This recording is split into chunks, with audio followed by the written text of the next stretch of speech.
First it was transitory, then inflation is good. Then we went to corporate greed, now we're at Putin. Price increases we've seen are expected to be temporary. Transitory impact. Any inflationary bottlenecks would likely be transitory. And it will be transitory. A few moments later. It's the November read on Consumer Price Index, year over year up 6.8, up 6.8. Talking inflation. The overwhelming consensus is going to pop up a little bit and then go back down. I believe it's transitory. 7.5 on year over year headline. You have to go to 1982 to find a higher number. Because the American people think the reason for inflation is government spending more money. Simply not true. Does the White House still view inflation as transitory? That is the view of the Federal Reserve and outside economists, and they all continue to project it will come down this year. As expected, it's 7.9% for year over year inflation. They're thinking inflation is no longer transitory. That's dead in the water. That was the last year thing.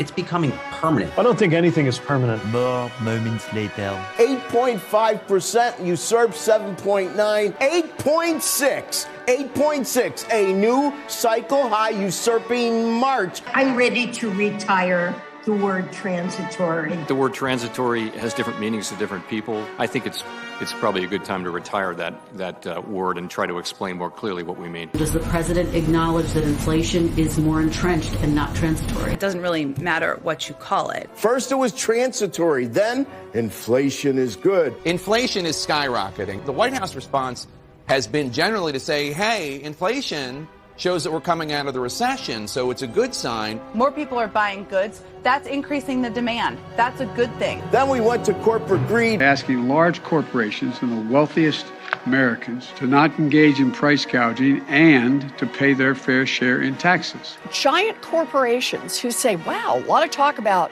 high prices and inflation, inflate prices beyond that and just engage in a little straightforward price gouging. How does raising taxes on corporations reduce inflation? So are you talking about a specific tweet? We went to corporate greed, now we're at Putin. Putin's invasion of Ukraine has driven up gas prices and food prices all over the world. Due to Putin's price hike. We have to address the Putin price hike. I'm going to do everything I can to minimize Putin's price hike here at home. The president's statement blames the Putin price hike. Are you guys just going to start blaming Putin for everything until the midterms?